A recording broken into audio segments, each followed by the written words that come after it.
Halo semuanya, sebelum perkenalkan, saya Irza. Saya bakal jelasin tentang apa sih yang terjadi kalau misalnya kita nggak tidur.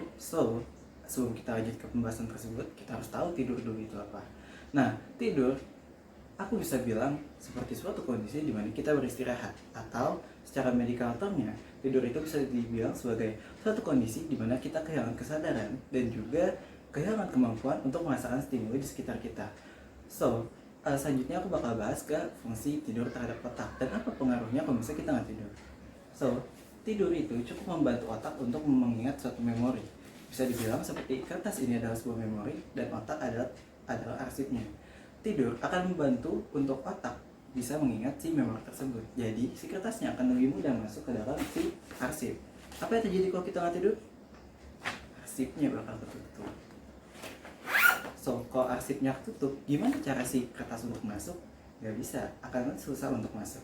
Akhirnya, si otak tidak bisa mengingat sesuatu. Akhirnya menyebabkan kita memiliki perasaan seperti amnesia, di mana rasanya seperti pernah terjadi, pernah mengingat, tapi sebenarnya nggak ada memori yang teringat. Seperti itu. Selanjutnya aku bakal bahas ke toxicity. Oke, di sini aku bakal jelasin tentang toxicity, tapi sebenarnya nggak toxicity juga sih.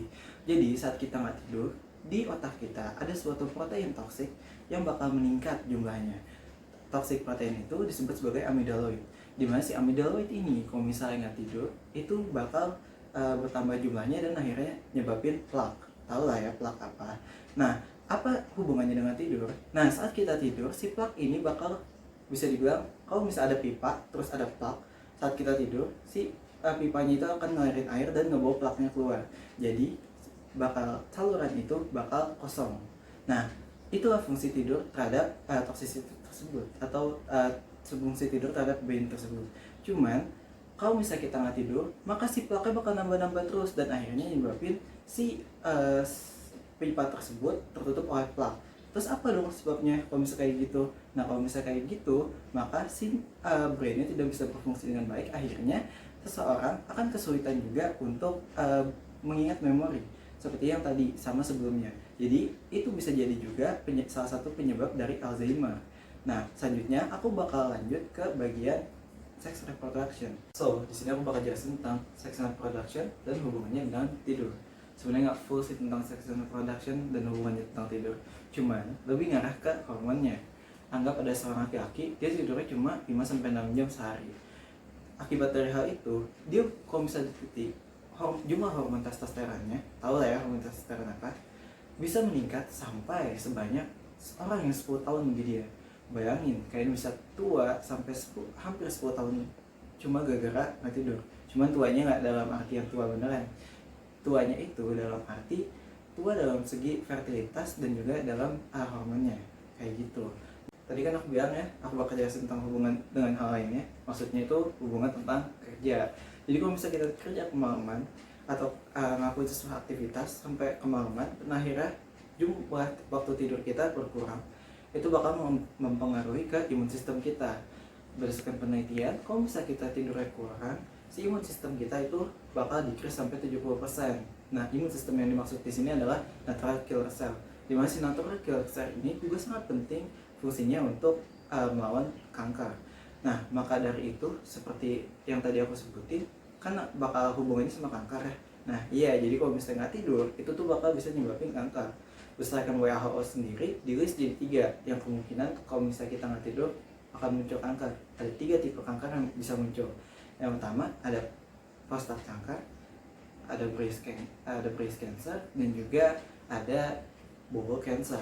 Nah, ada 3 tuh, bahaya banget kan, cuma gara-gara tidur bisa sampai kayak gitu. Selanjutnya aku bakal jelasin hubungannya sama hipertensi dan heart attack. Seperti yang aku bilang tadi, di sini aku bakal jelasin tentang hubungan antara tidur dan blood pressure.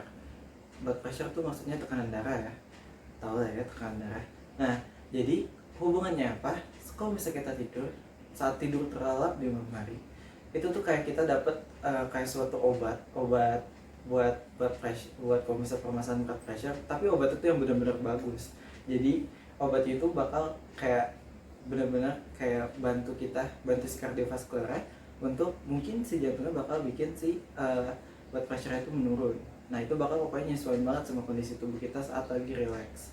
Nah, bayangin kalau misalnya kita nggak tidur, Nah, berarti kan anggaplah kita berarti nggak dapet si obat itu. Akhirnya si blood pressure bakal terus increase. Apa yang bakal disebabkan sama hal itu? Nah, kalau misalnya blood pressure terus increase, ini bisa nantinya nyebabin ke serangan jantung dan juga stroke.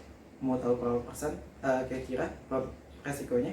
Nah, untuk resikonya sendiri berdasarkan penelitian itu bisa sampai 200%. Jadi bayangin cuma karena tidur, akhirnya seseorang bisa sampai kena serangan jantung dan stroke.